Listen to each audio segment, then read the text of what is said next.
नमस्कार, मेरा नाम है चुनचुन और आप देख रहे हैं झारखंडी हिंदी न्यूज। तो चलिए जानते हैं आज की सभी छोटी बड़ी महत्वपूर्ण खबरों को। इससे पहले आप हमारे चैनल पर नए हैं तो कृपया करके सब्सक्राइब जरूर करें और लाइक करना ना भूलें।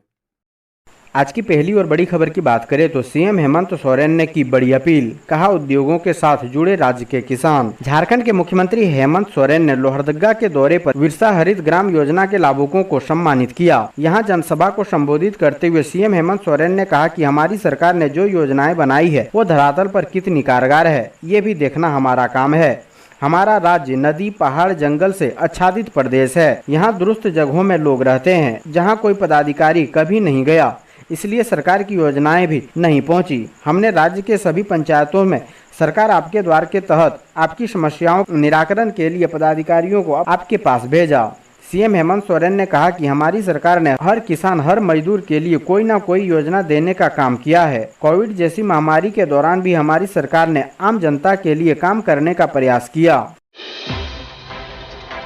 अगली बड़ी खबर की बात करें तो सुप्रीम कोर्ट में हेमंत सोरेन और झारखंड सरकार की याचिका पर आज होगी सुनवाई। उच्च न्यायालय झारखंड सरकार और मुख्यमंत्री हेमंत सोरेन की दो अलग अलग याचिकाओं पर आज सुनवाई करने के लिए हाईकोर्ट तैयार हो गया है। याचिकाएं उच्च न्यायालय के उस आदेश के खिलाफ दायर की गई थी जिसमें खनन के पट्टे देने के कथित अनियमितता के चलते सोरेन के खिलाफ जांच के लिए एक जनहित याचिका की पोषणीयता स्वीकार कर ली गई थी। भारत के प्रधान न्यायाधीश एनवी रमन, न्यायमूर्ति कृष्ण मुरारी और न्यायमूर्ति हिमा कोहली की एक पीठ ने वरीय अधिवक्ता कपिल सिब्बल की दलीलों का संज्ञान लिया, जो झारखंड सरकार की ओर से पेश हुए थे। सिब्बल ने कहा कि इस मामले पर तत्काल सुनवाई होनी चाहिए। अगली बड़ी खबर की बात करें तो झारखंड विधानसभा का मानसून सत्र 29 जुलाई से 2022-23 के लिए अनुपूरक बजट 1 अगस्त को। झारखंड विधानसभा का मानसून सत्र 29 जुलाई से शुरू होगा। राज्यपाल रमेश बैस की अनुमति के बाद विधानसभा सचिवालय ने सत्र का औपबंधिक कार्यक्रम जारी कर दिया है। 5 दिनों के मानसून सत्र में 1 अगस्त को विधायक में वित्त वर्ष 2022-23 के लिए पहला अनुपूरक बजट पेश किया जाएगा। 2 अगस्त को प्रश्नकाल वित्त वर्ष के पहले अनुपूरक बजट पर सामान्य बहस, मतदान होगा और विनियोग विधेयक रखा जाएगा। 3 से 5 अगस्त को पहले प्रहर में प्रश्नकाल और दूसरे प्रहर में विधेयक रखे जाएंगे। अंतिम दिन गैर सरकारी संकल्प लिए जाएंगे। अगली बड़ी खबर की बात करें तो भाजपा किसान मोर्चा का धरना, हजारीबाग को अकाल क्षेत्र घोषित करने की मांग। भाजपा किसान मोर्चा ने बुधवार को पुराना समाहरणालय में धरना दिया। मोर्चा ने राज्य में अकाल की स्थिति को देखते हुए किसानों को राहत देने और हजारीबाग जिला को अकालग्रस्त घोषित करने की मांग को लेकर भाजपा प्रदेश और जिला संगठन के निर्देश पर धरना दिया। भाजपा किसान मोर्चा ने जिला अध्यक्ष नवीन रंजन दुबे के नेतृत्व में धरना दिया। उन्होंने कहा कि अगर हजारीबाग जिले को झारखंड सरकार जल्द सुखाड़ और अकालग्रस्त क्षेत्र घोषित नहीं करती है तो आने वाले समय में पूरे प्रदेश में जोरदार आंदोलन किया जाएगा। भाजपा किसान मोर्चा ने धरना प्रदर्शन के माध्यम से जिले में सूखे की स्थिति पर चिंता जताई। धरना के मुख्य अतिथि भाजपा विधायक, भाजपा जिला अध्यक्ष अशोक यादव थे। अगली बड़ी खबर की बात करें तो झारखंड में नशे पर नकेल कसने की तैयारी, एंटी नारकोटिक्स टास्क फोर्स का होगा गठन। झारखंड सरकार राज्य में नशे पर लगाम लगाना चाहती है। नशे पर नकेल कसने को लेकर राज्य की सरकार एंटी नारकोटिक्स फोर्स का गठन करने वाली है। ANTF यानी एंटी नारकोटिक्स फोर्स के गठन की प्रक्रिया जल्द शुरू कर दी जाएगी। यह टास्क फोर्स CID के अंदर काम करेगी और IG रैंक के अधिकारी इसके प्रमुख होंगे। बता दें कि झारखंड में अफीम की खेती और नशा सिरदर्द बना हुआ है। आए दिन नशे में अपराधियों द्वारा असामाजिक गतिविधियों को अंजाम दिया जा रहा है। राज्य में क्राइम रेट बढ़ने का मुख्य कारणों में से एक नशा भी है।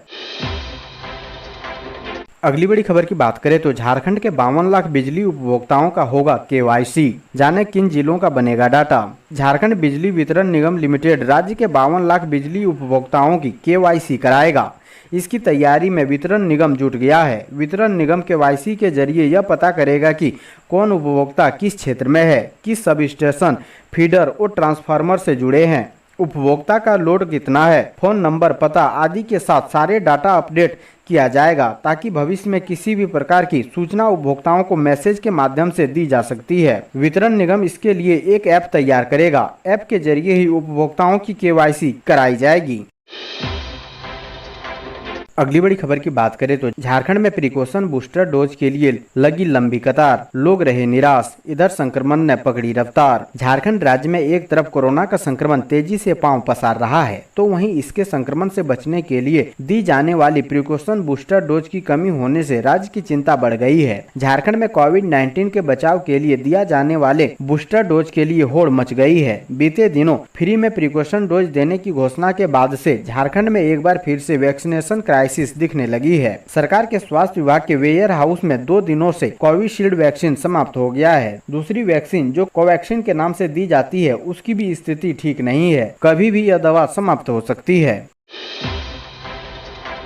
अगली बड़ी खबर की बात करें तो लोहरदगा दौरे पर सीएम हेमंत सोरेन, लाभुकों के बीच परिसंपत्तियों का किया वितरण। झारखंड के मुख्यमंत्री हेमंत सोरेन ने लोहरदगा में किसानों के साथ सीधा संवाद किया। लोहरदगा के बीएस कॉलेज स्टेडियम में आयोजित विरसा हरित ग्राम योजना सम्मान समारोह में मुख्यमंत्री ने राज्य के 5 जिलों के लाभुकों के बीच पौधा और योजना से संबंधित स्वीकृति प्रमाण पत्र का वितरण किया। इस दौरान उन्होंने लाभुकों को विरसा हरित ग्राम योजना के माध्यम से आत्मनिर्भर होने को लेकर प्रेरित भी किया। मुख्यमंत्री हेमंत सोरेन ने लोहरदगा में कार्यक्रम को संबोधित करते हुए कहा कि यहां के किसानों को आत्मनिर्भर बनाने को लेकर राज्य सरकार योजनाबद्ध रूप से काम कर रही है। यहां पर फलों का उत्पादन आने वाले समय में काफी ज्यादा बढ़ेगा, किसानों को ज्यादा मुनाफा मिले, उनकी मेहनत की कीमत मिल सके, इसे लेकर ग्रामीण स्तर पर बड़े बाजार की स्थापना की जाएगी। अगली बड़ी खबर की बात करें तो पेट दर्द और बुखार की वजह से 5 दिनों के भीतर एक ही परिवार के 3 लोगों की मौत। झारखंड के गुमला जिले से हैरान करने वाला मामला सामने आया है। जिले के सेसही ब्लॉक स्थित नगर पंचायत के गोकुलपुर पतराटोली गांव में 5 दिनों के भीतर एक ही परिवार के 3 लोगों की मौत हो गई है। जानकारी के मुताबिक बृहस्पतिवार को परिवार की एक बेटी अमृता कुमारी, शनिवार को मां तेतरी देवी और सोमवार को दूसरी बेटी शांति कुमारी की अचानक मौत हो गई है। बताया गया कि मौत से पहले सभी ने बुखार, पेट दर्द और बदन दर्द की शिकायत की थी। परिवार के मुखिया किसान शिवनाथ उरांव ने 3 साल पहले आर्थिक तंगी और कर्ज के बोझ की वजह से आत्महत्या कर ली थी। अगली बड़ी खबर की बात करें तो कोई झोपड़ी में पड़ रहा तो कोई पेड़ के नीचे। पूर्वी सिंहभूम जिले के 45 स्कूलों के पास नहीं है भवन। वर्ष 2020 में कोविड के दौरान पूर्वी सिंहभूम के 45 स्कूलों के जर्जर भवन को तोड़कर धाराशाही कर दिया गया, लेकिन भवन निर्माण को लेकर शिक्षा विभाग या जिला प्रशासन ने रुचि नहीं दिखाई। फलस्वरूप जब कोविड के बाद स्कूल खुले तो इन स्कूलों में पठन पाठन को लेकर अधिकारियों के हाथ पांव फूलने लगे। अंततः यह निर्णय लिया गया कि इन स्कूलों के लिए वैकल्पिक स्थान उपलब्ध कराया जाए। अलबत्ता वैकल्पिक स्थान में इन स्कूलों को चलाया जा रहा है। कहीं आंगनबाड़ी केंद्र के एक कमरे में स्कूल चल रहा है तो कहीं पेड़ के नीचे या झोपड़ी में पढ़ाई हो रही है। इसके सिवा कोई विकल्प भी नहीं है। इन स्कूलों के बच्चे खुले आसमान में नीचे बैठकर मध्याह्न भोजन करते हैं। जहाँ पंचायत भवन मिला है वहाँ 2 कमरे में पठन पाठन चल रहा है। बिना भवन के चल रहे 45 स्कूलों में कुल 2403 बच्चे पढ़ते हैं।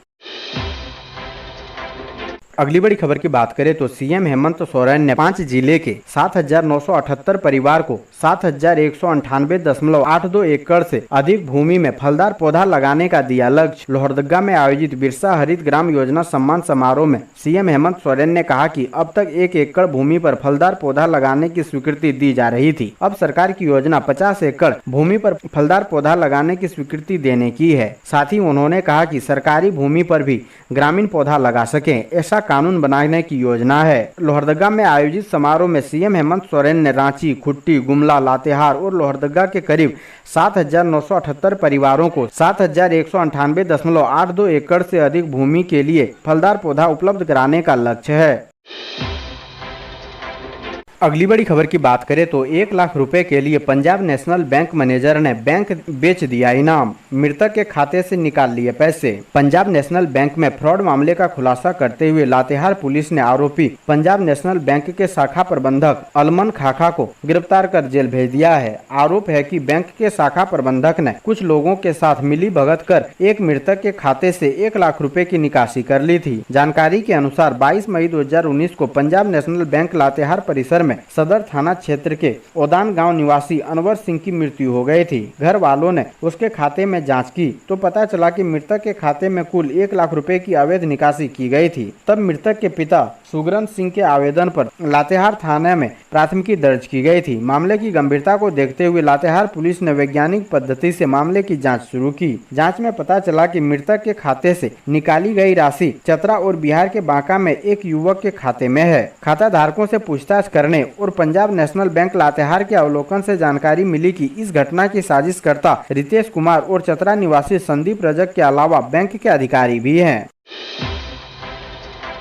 अगली बड़ी खबर की बात करें तो बोकारो के ऑटो चालक ने मोबाइल से भरा बैग डीएसपी को सौंपा, ईमानदारी की मिसाल। शहर के एक ऑटो चालक को अपने वाहन में मोबाइल फोन से भरा बैग मिला। चालक ने बुधवार को बैग को सीधे सिटी डीएसपी कुलदीप कुमार को लाकर दे दिया। सिटी डीएसपी ने जब बैग की जाँच की तो उसमें 19 एंड्रॉयड मोबाइल थे। इसमें कई कंपनियों के फोन थे। सिटी डीएसपी ने बताया कि इतने सारे मोबाइल का बैग में मिलना यह दर्शाता है कि कहीं न कहीं मोबाइल चोर गिरोह की सरगना महिला होगी, जो मोबाइल को बच्चों से चोरी कराने का काम कराती होगी। वहीं इस मामले पर ऑटो चालक घनश्याम सिंह ने बताया कि एक महिला और 2 बच्चे कल सेक्टर 9 हरला थाना क्षेत्र से ऑटो में बैठकर नया मोड़ आए थे। वहां एक बोलेरो सवार व्यक्ति पहुंचा। उसने महिला को कहा कि पुलिस को चकमा देती हो, घर बंद कर भाग रही हो। इसके बाद महिला और दोनों बच्चों को बोलेरो में बैठाकर चले गए। चालक जब घर पहुंचा तो देखा कि एक लाल बैग ऑटो के सीट के नीचे पड़ा है।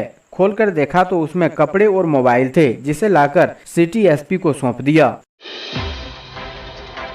अगली बड़ी खबर की बात करें तो चारों ओर से घिर रहे सीएम हेमंत सोरेन। निशिकांत दुबे के इस ट्वीट ने मचाई सियासी हलचल। झारखंड में लगातार गिरफ्तारी, पूछताछ, जांच और छापेमारी का आलम जारी है। निलंबित आईएएस पूजा सिंघल के बाद सीएम के विधायक प्रतिनिधि पंकज मिश्रा पर नकेल कसी गई है। पंकज मिश्रा से पूछताछ के दौरान कई लोगों के नाम सामने आए हैं। इसी बीच भाजपा के सांसद निशिकांत दुबे ने ऐसा ट्वीट किया है कि झारखंड में राजनीतिक घमासान शुरू हो गया है। निशिकांत दुबे ने ट्वीट में लिखा है कि आखिर मुख्यमंत्री जी के दरवाजे पर ईडी पहुंच गया। गिदड़ भभकी गायब पार्टी महासचिव विधायक प्रतिनिधि पंकज के बाद अब प्रेस सलाहकार पिंटू यानी शकुनी भी वारे संसार। हालांकि मामले में ईडी की तरफ से कोई आधिकारिक पुष्टि नहीं आई है। वहीं इस मामले में अब तक जेएमएम का बयान नहीं आया है। अगली बड़ी खबर की बात करें तो बिजली टावर पर चढ़कर चुरा रहे थे लोहा, करंट से 3 आदिवासी युवकों की मौत। हजारीबाग जिले के विष्णुगढ़ प्रखंड स्थित बांसो के बिलंडी में बड़ी घटना हुई है। बिजली टावर पर चढ़कर लोहे का एंगल चोरी करने गए 3 बिरहोर जनजाति समुदाय के युवकों की मौत करंट से हो गई। घटना मंगलवार की रात अंतिम प्रहर की है। हादसे के शिकार युवकों में चरकू बिरहोर, नरेश बिरहोर और जेठू बिरहोर शामिल है। इसमें जेठू बिरहोर का शव बिजली टावर पर लटका बरामद किया गया है, जिसे नेशनल पावर ग्रिड के अधिकारियों ने कर्मियों के जरिए नीचे उतारा। बाकी के 2 शवों को हादसे के बाद बिलंडी गांव स्थित मृतकों के स्वजन ने घर ले जाकर कमरे में छुपा कर रख दिया था।